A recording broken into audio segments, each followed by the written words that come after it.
In today's video, we're going to cover Canon Fodder issue 132, High Value Histories. Alex Wakeford takes us on a journey through the Halo franchise's long list of notable enemies, spanning from Halo Combat Evolved to Halo Infinite. We'll also see some awesome Halo lore videos made by the community, with my own video even being featured as well. So, let's get into it. We start off the article by revisiting last month's Canon Fodder article as Halo the Rubicon Protocol's author Kelly Gay discussed the book and its characters. For those who aren't aware, an audio version of the first 3 chapters is available for free over on the Halo channel.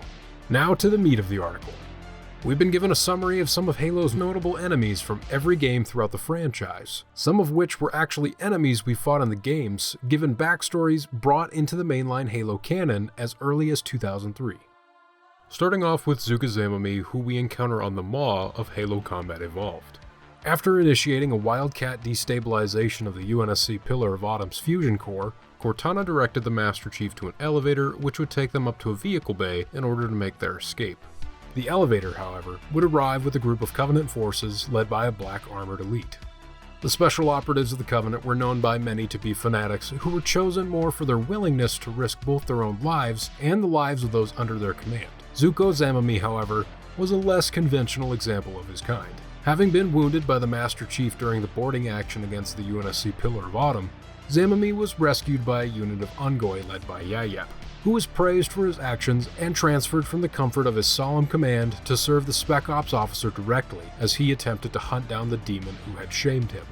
This Ungoi, however, would prove to be Zamamee's undoing after a failed assault on the UNSC's Alpha base. Zuka would perish upon eventually returning to the Pillar of Autumn, where he faced the Master Chief one final time. As the Spartan headed to the elevator that would take him to the vehicle bay after destabilizing the ship's reactors to destroy Installation 04, the detonation of several grenades would cause Zamamee to fall and break his back, leaving him to wait for his first glimpse of paradise beyond death. Igido no Sahuru and Ogada no Safasu were a bond pair of Mgalekgolo who we would encounter on the Silent Cartographer in Halo Combat Evolved. After ending the security lockdown and returning to the structure that hosts Installation 04's Cartographer, the Master Chief found that the Covenant had upped the site's security as 2 Mgalekgolo stood guard by the entrance. Igida no Sahuru was bonded with Ogada no Safasu, a union that made for a particularly deadly combination due in part to the unique relationship shared between them. Where Huru was composed of a gestalt of elder Lekgolo, wizened by many years, this colony did not become large enough to split for longer than what had been speculated to be the usual rate of growth for their species. As a result, the Mgalekgolo gestalt that composed Fasu were notably younger and characterized as being forthright and keen to seize the initiative in battle, whereas Huru possessed a greater proclivity for conducting combat from a range. Both human and Sangheili xenoanthropologists have speculated that their present knowledge and terminology around bonded pairs is more limited than previously thought. Some relationships notably bear closer resemblance to that of a parent and child than siblings, leading to speculations about what other social configurations the Lekgolo possess beyond those which were known to have been cultivated to be used according to the Covenant's needs. Informed by Zuka Zamamee that a lone demon had killed 2 of their kind on the island, Huru and Fasu hoped for the honor of killing the demon themselves. The Kigyar Jakar, who we encountered in the outskirts of Metropolis, Delta Halo, and Regret in Halo 2. After the Solemn Penance penetrated Earth's orbital defense grid and began deploying troops to Old Mombasa, among the retinue of veritable Covenant infantry encountered by UNSC forces were groups of Kigyar snipers. Many were also deployed to key strategic locations on Installation 05. The Prophet of Regret greatly valued martial prowess among the ranks of the Covenant across all its client species, and was known to personally select individuals and groups to serve as deadly enforcers of his will. Among this number were the Jakar, a specialized order of Kigyar snipers. They bore no distinguishing markings, boasted no unique armor, accessories, or weaponry beyond that which was standard field issue, and their names were only known to their commander. To all others, they appeared as ordinary as any other Kigyar unit, but those few who knew the name Jakar have heard the hushed whispers of snipers hitting their mark on spots most would describe as impossible. The true nature and extent of this order, along with their influence and allegiances among active factions, remains unknown. Vero Tul, who we would encounter on the level Tayari Plaza of Halo 3 ODST.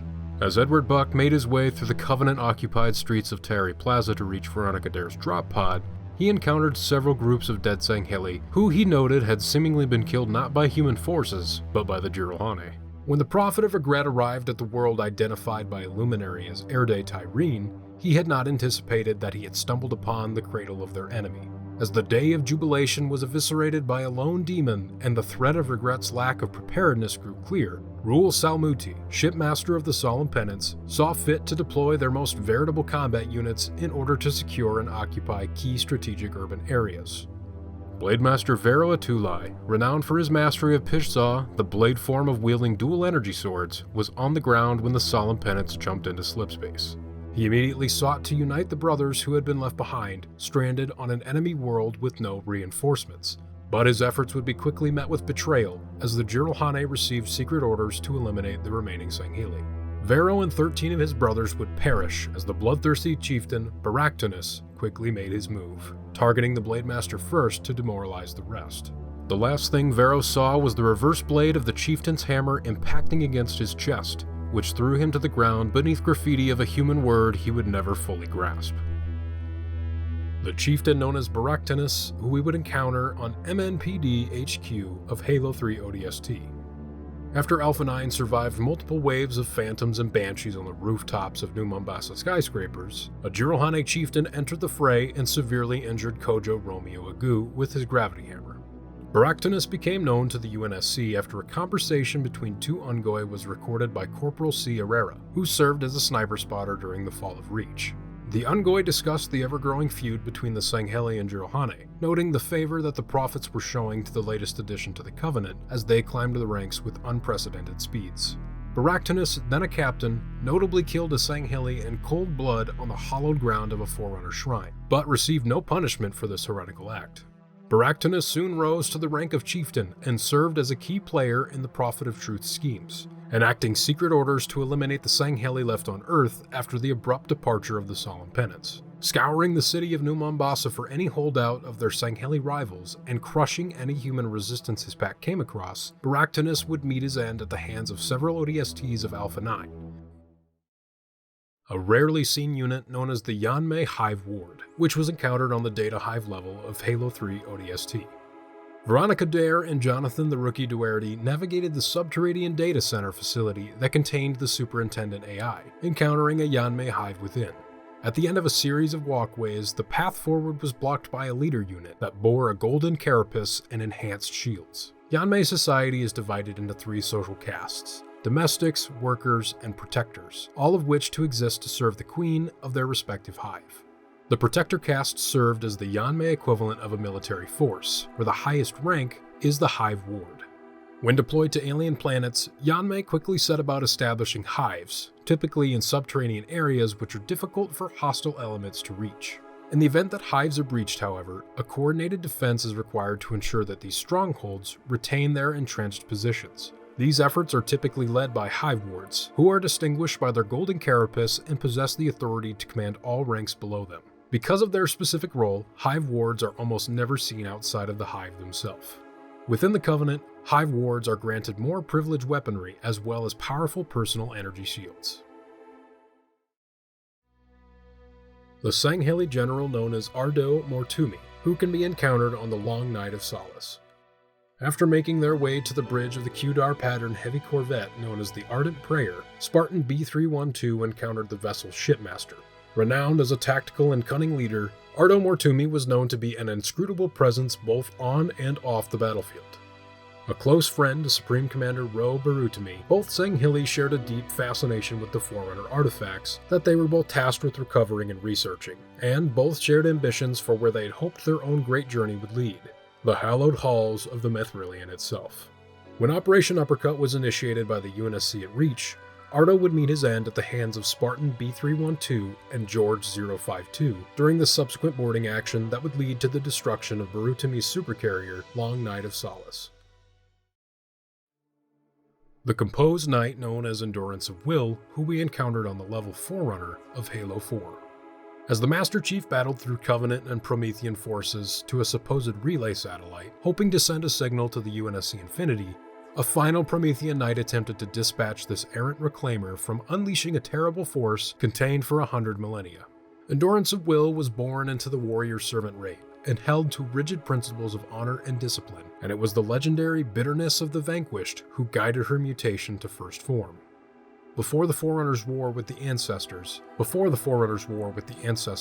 Endurance shared a romantic connection with the Didact, though he would choose to marry outside of his own rate after meeting the librarian on Cherim Hakor.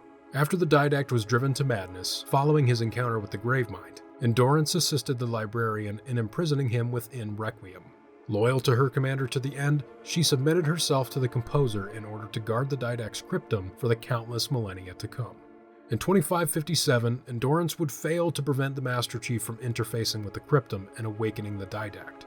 Her damaged essence was recovered by UNSC forces in 2558 and closely monitored by Oni, as she was integrated into Warzone simulations aboard the UNSC Infinity. Here, Endurance unexpectedly found some measures of peace, as she willingly served penance for her failure by sharpening the steel of a new generation of human warriors to become worthy of their inherited legacy. Katun Arac, a Sangheili general who we encounter on Osiris, a level in Halo 5 Guardians. Fireteam Osiris witnessed a Kraken deploy to the snow-covered ranges of Kamchatka as they made their way towards Dr. Halsey's position. Here, a furious battle between Covenant and Promethean forces was led by General Katun Arac, who also notably appears in several recovered mission intel logs. The sundering of the Covenant in 2552 left the Sangheili reeling in post-war uncertainty, where some sought to forge new paths towards forward-looking forms of enlightenment, others redoubled their faith in the idea of the Covenant, and few exemplified the spirit as tragically as Arac's family. Once free from the corruptive influence of the San Shayum and the foolish ambitions of Juamandama, Katun Arac wished to reshape the Covenant's leadership into a military council, inspired by renowned figures such as Imperial Admiral Zaitan Jar Watanri. Largely uninterested in continuing a costly war with humanity and his own kind, Katun sought security, independence, and might for Sanghelios. But most importantly of all, he wished to have his brother, Jakul Arac, by his side. Jakul, however, had pledged his service to the Arbiter and sought to convince Katun to join him. When these brothers met on the field of battle at Sunayan, neither would live to see the light of Urz rise again on a new day on Sanghelios. The Jirohane Warlord Horatius, who we encountered on the level Silent Auditorium of Halo Infinite. Within the Silent Auditorium, the Master Chief fought through waves of banished foes who threw themselves at the Spartan to buy time for their mysterious Xalanan ally. Perhaps the most dangerous of those foes was the Jirohane Warlord encountered in the final phase of this battle, who fought with a zeal and ferocity that matched even the most powerful enemies encountered by the UNSC. Warlord Horatius was a Jirohane elder who served as part of the Exodus Guard, the banished forces that traveled back to the galaxy from the Ark after the portal under the mountain was uncovered on Reach at Escherum's command. Rendered numb to the dire circumstances suffered by the Jirohane over the years, from their induction into the Covenant to the raising of Othsonin, Horatius was inspired by what he saw in Atriox and Escherum, two generations, master and pupil, wizened age and vigorous youth, fighting to secure a worthy future for their kind.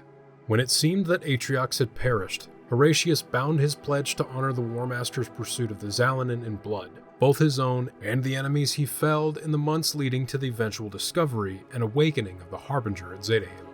With much work to be done after the Harbinger's release from her Silex, Horatius was appointed as an honor guard for their mysterious new ally, where his strength would be put to its final test against the greatest foe of all, the Master Chief.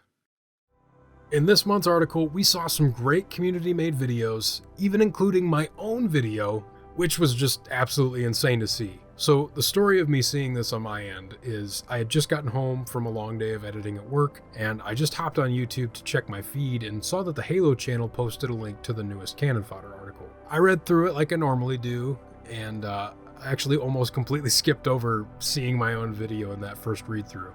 Yeah, but when I realized my video was actually in there, I was so freaking stoked. Like, I've been reading Canon Fodder for many years now, and never did I honestly think that one of my own videos could get featured in there. Alex, my friend, I just want to say how incredibly thankful I am that you gave me the ability to share with our community the awesomeness of Halo lore. But like I said, guys, there are some other great videos linked in there, so be sure to check them out. They're great, guys. And to finish off the article, the Q&A section yielded some insight into some things like what caused the flood outbreak on Delta Halo, and whether or not Spartans get itchy in their Mjolnir armor. Be sure to check that out as well.